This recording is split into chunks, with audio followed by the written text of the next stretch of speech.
Hello, this is Dr. Drew Hall from Los Angeles. I'm a Blair upper cervical chiropractor. Been in practice for about 16 years. And I just briefly like to tell you how I got involved with the Blair upper cervical procedure. And my story goes something like this. 23 years ago now, I got in a wrestling match after high school with a friend of mine after baseball practice, and he had me upside down over the pitcher's mound, lost his grip on me, dropped me flat on my head, and when I landed, I heard a big at the base of my skull, and the first thought I had was, oh no, I hope I'm not paralyzed. Well, I rolled over, wiggled my toes, realized I still had feeling, stood up. I didn't have any pain, I wasn't paralyzed. Being male, I did a lot of dumb, traumatic things growing up, so I figured that was just another one of them. Went on through the rest of the day, pretty much forgot about it. And slowly, over about a 6-month period, developed about 30 different symptoms. And because it was slow, I really never connected the dots of the head trauma that I had and the symptoms that I was developing. And so I went on for about 2 years, basically every day, telling myself that I'm gonna get better, it's gonna go away, and that absolutely didn't happen.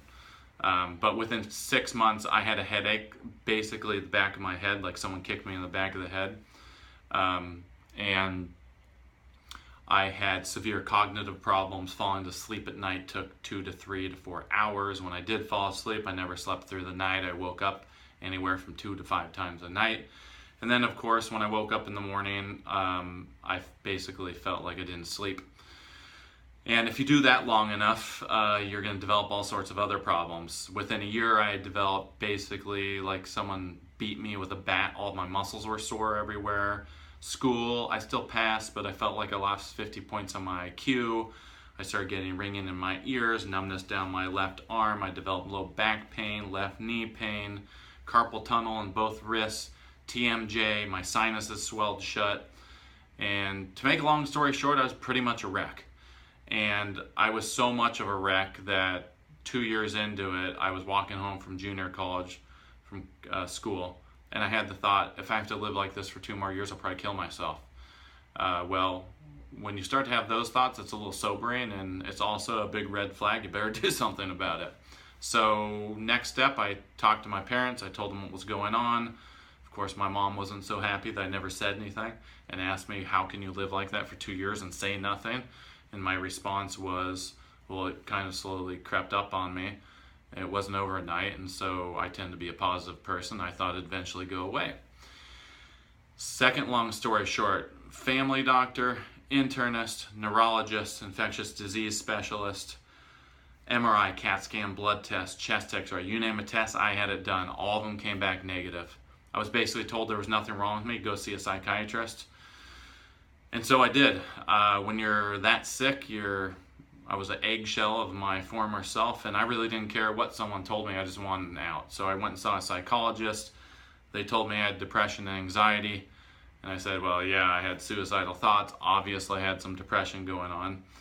But what's the solution? The solution was to go see a psychiatrist and swallow a bunch of medications. And I remember driving home with my mom and saying, Mom, I don't want to take that garbage. And my mom said, well, Drew, maybe it'll help you feel better. And I said, Mom, I don't want to feel better. I want to get better. I can go drink 12 beers and feel better. That doesn't mean I'm healthy. And so that kind of was a fork in the road. And I pretty much wrote off the medical profession because I went to 4 specialists, had all the tests done, and they told me I was crazy. So it was time to look outside of that healthcare system. What I should have been told was, you know, we've done everything inside of medicine. We really don't actually know what's going on. Maybe you should try a paradigm of healthcare that thinks a little different than we do. But that wasn't what I was told. I was forced on my own to look outside. And so I got a hold of a book that was titled Fibromyalgia / Chronic Fatigue Syndrome. I read through that book. There was a support group in the back of the book. I grew up in San Francisco Bay Area. We called them. They sent us to a homeopathic / acupuncture office.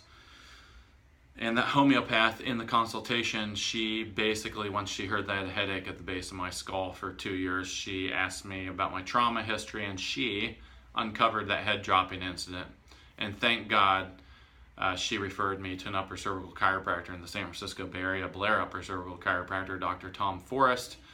I was completely reluctant because I didn't have a high impression of chiropractors, but that's the irony in life. Sometimes the things that we're most against are what we need. And so I drove 30 minutes down to Dr. Forrest's office. He explained to me that the brain basically controls every cell in the body, and at the base of the skull, the C1 sits. It weighs 2 ounces. Your head weighs 10 to 12 pounds. This is the most vital area of your body, and it's structurally the weakest. And so the drop on the head made sense. He took some pictures on me, x-rays of the upper neck, to determine exactly how that atlas was out of position. That's that guy right there. So he found how that guy was out of position. In my case, my atlas was up and forward to the left. He got under my left ear. There was no twisting, there was no popping, there was no pulling. Made a very quick correction. I felt nothing. It was the first time in 2 years I slept straight through the night. And that caught my attention rather quickly. When I woke up in the morning, I felt like a human being again. Everything wasn't gone, but there was definitely a shift. And over a 6-month period, in cycles, it wasn't overnight, I did better and then worse and better and worse, and gradually all 35 of the symptoms I had disappeared. And so I always tell patients, when you go from wanting to killing yourself to feeling better than you have in 3 to 5 years, it was obvious what I was supposed to do with my life next, and that was the impetus of me becoming a Blair upper cervical chiropractor. And now the fun part of my practice is I get to see people with all sorts of diseases, syndromes, and symptoms respond to correcting this most vital part of the structure of the body. So 16 years in practice, we've seen 9,000 patients.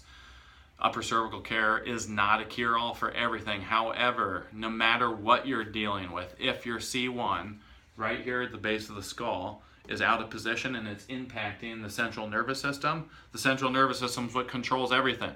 And your head weighs 13 pounds, it's sitting on a 2-ounce bone. If that vertebra is locked out of position and it's causing your body not to work right, regardless what you're dealing with, if you correct it, your body's going to do better.